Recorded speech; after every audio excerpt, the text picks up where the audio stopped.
문제를 문제라고 여기지 않을 만큼 장성해지면 복을 받습니다. 이런 말씀을 증거하겠습니다. 자녀를 키울 때 문제가 없을 수가 있나요? 문제가 없다면 이상합니다. 문제가 있습니다. 그러나 문제가 있어도 이것은 성장하는 과정이다.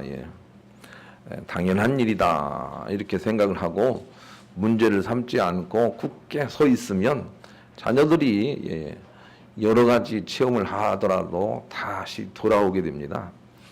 다시 정상적인 궤도로 돌아옵니다. 정상적인 궤도로 돌아올 수밖에 없다는 것을 우리가 믿고 담대하게 부모는 버팀목이 돼줘야 합니다.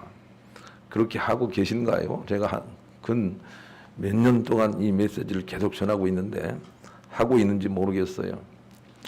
부모에게 가장 훌륭한 일은 자녀에게 버팀목이 돼주는 것입니다. 자녀가 돌아오도록 그냥 항상 그 자리에 서 있는 것입니다. 조급해하지 않는 것입니다. 막 가르치려고 하지 않고 저런 방황은 필요한 일이다라고 생각하면서 격려해주고 기다려주는 것입니다. 그래야 회복이 됩니다. 문제를 문제라고 여기지 않을 만큼 장성한 부모가 되어야 합니다. 그리고 배우자끼리도 마찬가지입니다. 서로가 보기에 서로가 아주 만족할 만큼 그런 관계가 유지가 되나요? 그렇지 않지요. 정말 마음에 들지 않지요. 그럼에도 불구하고 기다려주고 이건 문제가 아니야. 둘이 하나가 되기가 얼마나 어려운데 그러나 점차 좋아질 거야 하고 주님께 맡기고 굳게 서 있으면 옥시토신의 사랑을 하는 정말 참사랑의 부부가 되게 됩니다. 제가 오늘 오다가 어느 글을 잠깐 읽었는데 어느 글 속에 이런 게 있더라고요. 배우자 관계는 배우자의 문제가 아니라 가르치자의 문제다. 그렇게 기록을 해놨더라고요. 웃지도 않아요. 연말인데 좀 웃으시지. 배우자의 문제는 배우자의 문제가 아니고 가르치자가 문제라는 거예요. 이해가 아직도 안 되시는 것 같아. 배우자가 문제가 아니고 가르치자가 문제라니까. 가르치자. 서로 배우자 그러면 상관이 없는데 가르치자 하니까 문제가 된다 그 말이에요. 배우자 누구나 장점이 있어요. 그러니까 배우자 이 사람한테는 이런 장점이 있구나. 대단하다. 어떻게 그럴 수가 있을까. 서로 배우자 하면 좋은데 그런데 가르치자 하니까 문제가 된다 그 말이에요. 배우자가 두 가지 뜻이 있어서 웃어야 제대로 웃는 사람인데 문제를 문제라고 여기지 않을 만큼 장성해지면 삶이 풀어집니다. 그래서 하나님은 그런 믿음을 우리에게 원하십니다. 아브라함은 그의 자식을 하나님께서 바치라 하고 그렇게 문제거리를 주셨습니다. 그런데 아브라함은 그 문제를 문제라고 여기지 않습니다. 문제라고 생각하지 않습니다. 하나님의 승리에 대한 그 여러 가지 체험을 통해서 그 승리를 확신했기 때문에 그런 것입니다. 그리고 그런 믿음에 여호와의 이레가 있습니다. 그런 믿음의 여호와의 이레가 있습니다. 그런 문제가 아니다는 그런 장성한 믿음의 여호와의 이레가 나타난다고요. 그런 믿음을 안 가졌으면 여호와의 이레가 나타나지 않았을 거예요. 그래서 문제가 아니다라고 하는 장성한 믿음을 우리가 사모해야 됩니다. 세상의 모든 문제는 문제를 문제라고 여기는 사람에게만 문제예요. 그래도 진짜 문제가 돼버려요. 별것도 아닌데 자꾸 문제를 삼으면 자꾸 문제가 생겨요, 인생이. 그런데 큰 일이라도 문제가 아닌 것처럼 여기면 문제가 자꾸 작아지면서 문제가 해결이 된다고요. 그래서 문제가 아니도록 장성한 믿음을 가져야 돼요. 제가 부끄러운 얘기를 한번 해볼게요. 제가 전에 교회에 있었는데 전에 교회는 상당히 컸어요. 근데 심야기도 이런 거 하려면 늦은 시간에 하기 때문에 집에 갈 수가 없어서 그냥 밤에 그냥 거기 있습니다. 아무도 없고 적막한 큰 건물에 혼자 있지요. 그런데 무서워서 화장실을 못 갔어요. 무서워서 화장실을 못 갔어요. 아니 그런데 그 담임 목사님이 한 분 계신데 담임 목사님이 그 밤새 거기서 주무시기도 하고 그냥 혼자 잘 사시는 거예요. 그래서 제가 그렇게 물어봤어요. 목사님 여기서 혼자 기거하시려면 화장실 가기가 무섭지 않습니까? 그랬더니 안 무섭다는 거예요. 그래서 제가 크게 깨달았습니다. 그 무섭다는 것은 내 마음속에 있는 거지. 예, 저 사람 마음속에는 없구나. 예, 그런 생각이 들더라고요. 내게 있는 거죠. 예, 괜히 내가 있는 거죠. 예, 괜히 내 마음속에 그게 있는 거죠. 실제로 뭐가 나오는 것도 아니고요. 예, 아무것도 아닌데 이 마음속에 그런 게 있는 거예요. 그래서 그것을 극복해야 되겠다. 그렇게 생각을 했어요. 아무것도 아니에요. 한번 생각을 해보세요. 나에게는 심각한 문제가 되는 것을 어떤 사람들은 아무것도 아닌 것처럼 그냥 해요. 오로지 나에게 있다고요. 여러분 그게. 그것을 극복하고 하나님 의지하고 예, 하나님께서 동일한 사랑으로 역사해 주시고 남이 없는 것은 내게 있게 하시고 내게 없는 것은 남에 있게 하시고 아 정말 하나님 공평하시다. 이렇게 하나님의 뜻을 깨닫고 극복하면 우리는 많은 일에 쓰임받는 사람이 될 수가 있습니다. 그래서 바울은 병이 있지만 문제라고 생각을 하지 않게 됩니다. 바울은 심각한 질병이 있어요. 그러나 문제라고 생각하지 않는 내 이릅니다. 그랬더니 거기에 하나님의 치유가 있습니다. 바울은 감옥에 들어가지만 그것을 문제라고 생각하지 않게 됩니다. 거기에 천사의 도움이 있습니다. 문제를 문제라고 생각하지 않는 장성한 믿음에 하나님의 반응이 있다는 것을 우리가 알아야 됩니다. 그래서 하나님이 치유하십니다. 고치십니다. 새롭게 하십니다. 하늘문을 여십니다. 그래서 우리가 놀랍게 하늘 사람, 하늘에 속한 사람이 되도록 하십니다. 그러기 위해서는 문제가 나만의 문제일 확률이 높다는 생각을 우리가 해야 됩니다. 예. 그리고 하나님께 맡기고 다른 사람도 다 나와 다르지만 그 비슷한 고통 가운데 있을 것이다 라고 생각을 해도 틀리지 않습니다. 예. 그리고 하나님께 맡기고 나도 이 고통의 문제를 극복하도록 도와주세요 하고 주님 의지하고 예. 그 문제가 아니고 하나님의 놀라운 이끄심과 연단과 축복으로 가는 길이다. 감추어진 그런 보배의 상자다라고 하는 걸 깨닫고 문제로 여기지 않을 때 준비하신 하나님의 축복이 나타납니다. 그래서 문제는 문제라고 생각하는 사람들에게만 문제가 된다는 것을 깨달아야 되겠습니다. 한번 해볼까요? 문제는 문제라고 여기는 사람에게만 문제다. 시작. 국어를 잘해야 돼요. 국어를. 예. 그래서 그런 장성한 믿음을 가진 사람들이 천국 간다고요. 그런 장성한 믿음을 가진 사람들이. 그러니까 세상의 모든 문제를 이기고 벗어난 사람들이 천국 간다. 이게 오늘 본문의 메시지예요. 2절 한번 읽읍시다. 2절 읽습니다. 시작. 또 내가 보니 불이 섞인 유리바다 같은 것이 있고 짐승과 그의 우상과 그 이름의 수를 이기고 벗어난 자들이 유리바닷가에 서서 하나님의 검은가를 가지고 하나님께 참 찬양을 올리더라. 예, 이런 내용이에요. 어떤 사람이? 예, 짐승의 수를 이기고 벗어난 사람들이. 짐승의 수를 이기고 벗어난 사람들이. 짐승의 수에 대해서는 정말 많은 메시지를 전했어요. 세상 사람들의 방법, 다른 말로 얘기하면 힘의 논리를 가지고 있고 그것으로만 문제를 해결하려고 하는 그런 방법의 수를 이기고 그리고 벗어난 사람들이, 그 이기고 벗어난 사람들이요. 예. 장성한 믿음을 가진 사람들이 천국에 가서 온전하게 유리바다 건너 하나님께 찬양을 드리게 되더라. 천국 얘기를 하고 있는 거예요. 그러니까 문제를 벗어나 버린 사람이 돼야 돼요. 바울은 질병에 걸렸으나 질병을 벗어나 버렸어요. 그랬더니 하나님께서 놀랍도록 치유 역사를 베풀어 주셨다고요. 그런 사람들이 천국 간다고요. 고린도전서 13장 11절에 바울은 이렇게 노래합니다. 내가 어렸을 때는 깨닫는 것이 어린아이 같고 말하는 것이 어린아이 같고 생각하는 것이 어린아이 같다가 장성한 사람이 되어서는 그다음 뭐죠? 어린아이를 버렸노라. 예. 어린아이를 버렸노라. 예. 그리고 고린도전서 3장에 가면 어린아이의 일이란 무엇이냐 하면 자기 생각에 갇혀서 자기가 옳다고 하며 자꾸 남이 그러다고 하는 것이 어린아이다. 이렇게 가르치고 있어요. 자기 생각에 갇혀서 자기가 옳다고 여기며 남을 틀리다고 말하고 자꾸 싸우는 사람들이 어린아이다. 그렇게 말씀하고 있다고요. 그것을 벗어나야 됩니다. 벗어나야 됩니다. 그래야 주님이 예비하신 천국을 체험하고 천국 백성이 될 수가 있는 것이죠.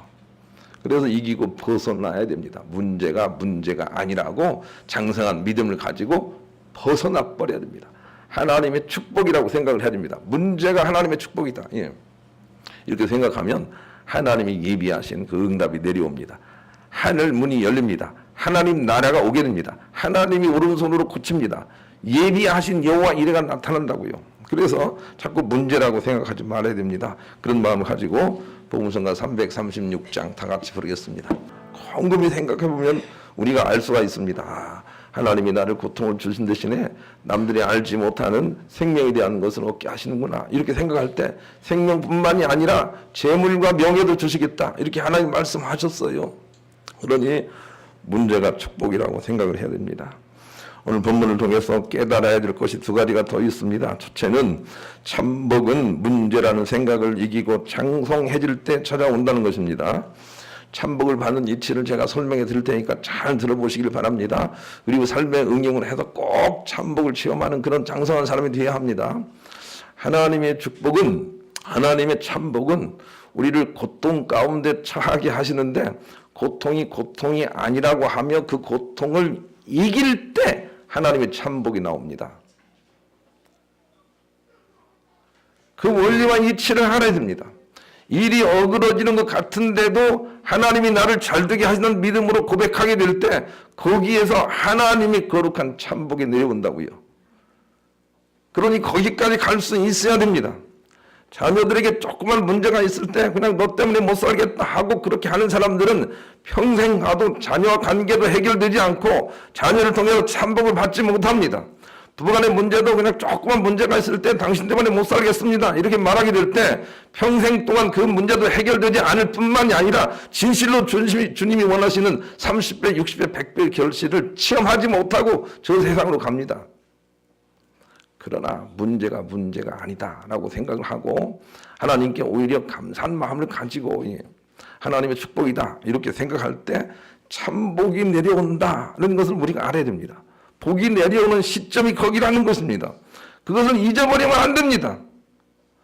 다니엘을 보세요. 사자굴 속에 들어가서 죽음 직전에 있지만 그래도 하나님을 바라보니 거기에서 하나님의 역사가 나타납니다.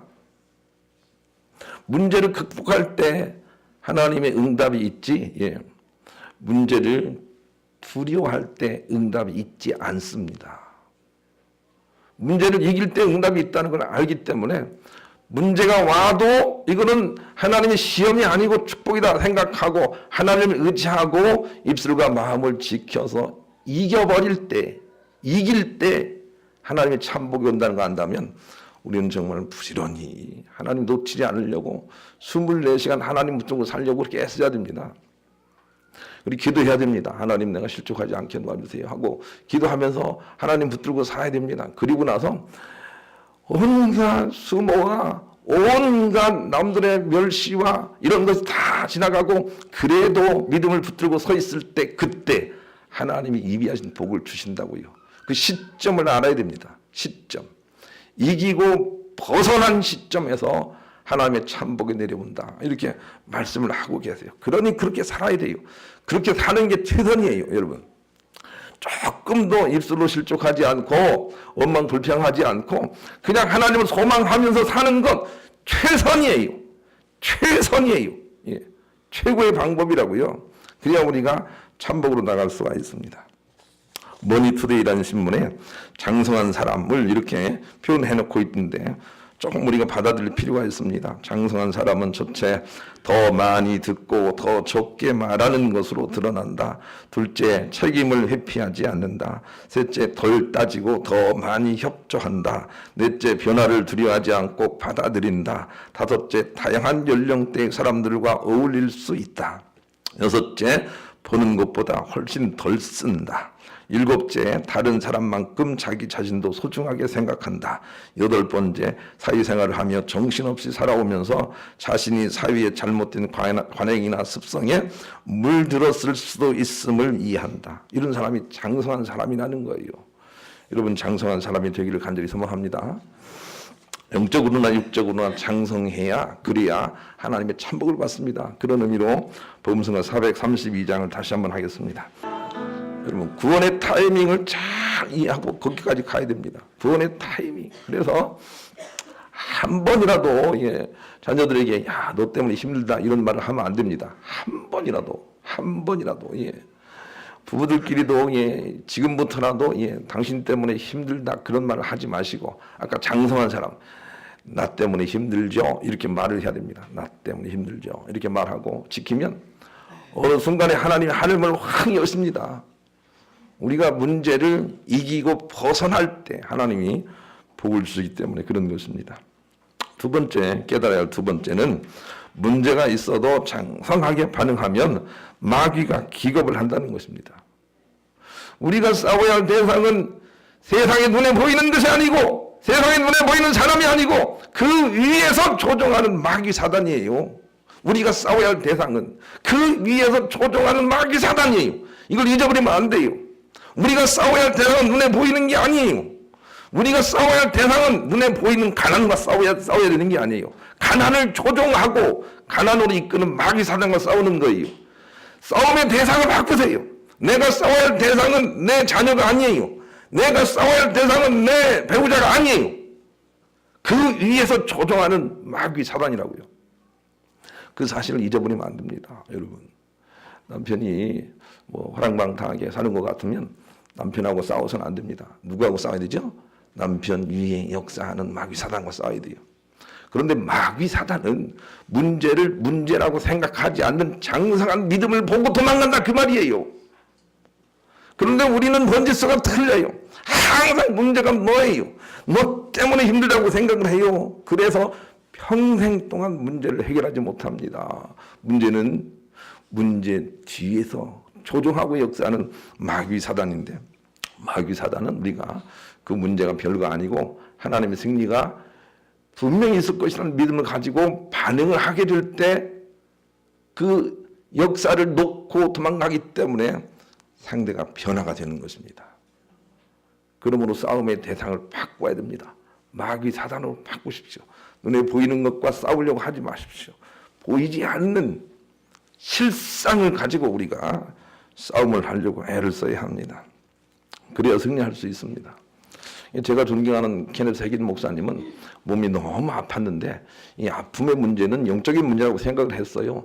그리고 나서 악한 영들을 몰아내고 예수 그리스도의 승리를 붙들고 이 아픈 현실과 상관하지 않고 굳게 서 있었더니 일생 동안 질병과 아무 상관이 없도록 살게 됐어요. 네. 그 사람은 문제를 이기고 벗어난 사람이에요. 문제를 이기고 벗어나면 이 놀라운 일들이 있다는 걸 우리가 알아야 돼요. 문제를 이기고 벗어나 버려야 돼요. 그래서 늘 영적인 생각을 해야 돼요. 육체는 연약하지만 내 영혼은 강건함으로 하나님께 붙잡혀 있다. 이렇게 생각하고 강건함을 자꾸 선포하고 강건함을 말하게 되고 강건함을 지키게 될 때 정말로 강건함도 나오고 또 거기에 따라서 놀라운 참복도 내려온다는 것입니다. 그러니 문제가 있어도 장성하게 반응을 해야 됩니다. 반응이 참 중요합니다. 사람이 살아가다 보면 실패할 수도 있습니다. 더 적극적으로 말하면 실패하지 않고 성공의 길로 가는 이는 한 명도 없습니다. 바람을 맞지 않고 태평양을 건너는 배는 한 척도 없습니다. 아예 바람을 예상하고 가야 합니다. 흔들리지 않고 비는 곳은 없습니다. 오르막길 없는 내리막길은 없습니다. 일 없는 상 없고 상 없는 일 없습니다. 인생의 길에는 골목골목마다 수많은 실패의 징검다리가 있습니다. 문제는 실패가 아니라 실패의 처리 능력입니다. 실패 없이 성공한 사람보다 실패 후에 성공한 이가 더욱 많은데 우리는 그것을 알지 못합니다. 실패는 어느 누구도 원하지 않지만 어느 누구도 실패를 경험하지 않은 사람은 없습니다. 미국 국민이 한국 올림픽에서 가장 관심을 모았던 선수는 수영에서 5관왕을 차지했던 비디온 선수였습니다. 그는 첫 시합 200m 자유형에서 3위를 했고 다음 100m 진영에서 금메달을 놓치고 말았습니다. 신문들은 그의 실패를 대서특필하였습니다. 전문가들도 충격을 받아 나머지 경기에 기대를 걸지 않았습니다. 컨디션이 회복되지 않을 거라고 말했습니다. 그러나 유일하게 펜실바니아 대학의 심리학 교수인 셀리그먼은 남은 경기에서 그가 오관왕을 할 것이라고 예언을 하였습니다. 이 예언은 적중하였습니다. 이유가 있습니다. 그는 그가 실패하였을 때 그 실패에 영향을 받지 않는 강한 정신력이 있음을 그 교수는 보았기 때문입니다. 실패하였어도 그 실패에 영향을 받지 말고 앞으로 전진해야 합니다. 밤만 보지 말고 낮도 봐야 합니다. 사막만 보지 말고 오아시스도 봐야 합니다. 오늘만 보지 말고 내일도 봐야 합니다. 그래야 좋은 날이 옵니다. 그렇습니다. 우리는 고통을 이기는 임계점을 지나가 버려야 됩니다. 고통을 당해서 주저앉고 하는 게 아니라 고통이란 문제는 어느 시점을 넘으면 축복이 된다는 임계점을 넘어가 버려야 됩니다. 그래야 천국 백성 된다고 그렇게 말하지 않습니까? 본문 2절을 다시 한번 읽습니다. 시작. 또 내가 보니 불이 섞인 유리바다 같은 것이 있고 짐승과 그의 우상과 그의 이름의 수를 이기고 벗어난 자들이 유리바닷가에 서서 하나님의 검을 가지고 모세의 노래와 어린 양 주 예수의 노래를 부르더라. 예, 그렇게 되어 있는 것이죠. 이기고 벗어난 사람들이 천국 간다. 그렇게 은혜를 받아도 전혀 다르지 않습니다. 여러분, 문제를 이기고 벗어난 사람들이 천국 가기 때문에 우리에게 문제를 주시는 하나님 감사합니다. 예, 이렇게 문제가 아니라고 이해하게 될 때 우리는 놀랍도록 승리에 참여할 수 있는 것입니다. 톨스토이는 이런 말을 했습니다. 만약 지금 당신에게 슬픔이 찾아왔다면 기쁘게 맞이하고 마음속으로 공부할 준비를 갖추십시오. 그러면 슬픔은 어느새 기쁨으로 바뀌어가며 그 어간의 삶 또한 풀어져 가는 것을 깨닫게 될 것입니다. 그랬습니다. 저는 톨스토이에 대해서 공부를 참 많이 했는데 인생에 살면서 톨스토이만큼 죄악을 많이 지은 사람도 없다고 자기가 얘기를 하고 톨스토이만큼 인생에서 비참한 경험을 한 사람도 별로 없습니다. 정말 인생은 50 이전에는 파란만장했습니다. 그러나 철저하게 깨닫고 철저하게 돌이키기를 마치 욥처럼 했습니다. 그리고 50 이후에 그 인생이 얼마나 대단했는지 상상을 초월합니다. 그가 그런 얘기를 한 것입니다. 여러분, 슬픔이 찾아오면 기쁘게 생각을 하고 공부할 준비를 하십시오. 그렇게 말을 하고 있다고요. 좋은 기회입니다. 이렇게 말씀을 하고 있는 것입니다. 사랑하는 여러분, 슬픔은 누구나 다 힘들고 어려운 것이지만 그러나 우리가 그렇게 생각해서 해결될 수 있는 것은 없습니다. 주님의 놀라운 섭리가 그 가운데 있다는 걸 알고 공부해서 깨닫고 문제와 상관이 없는 땅으로 나갈 수만 있다면 우리는 이후 인생이 천국이 된다는 것을 꼭 기억을 하시고, 모든 고통에는 끝이 있으니 그것을 소망하며 오히려 기쁘게 십자가를 지고 잘 이기셔서 영육간에 하나님의 참복을 누리시는 여러분 되시기를 우리 주님의 이름으로 간절히 축원합니다.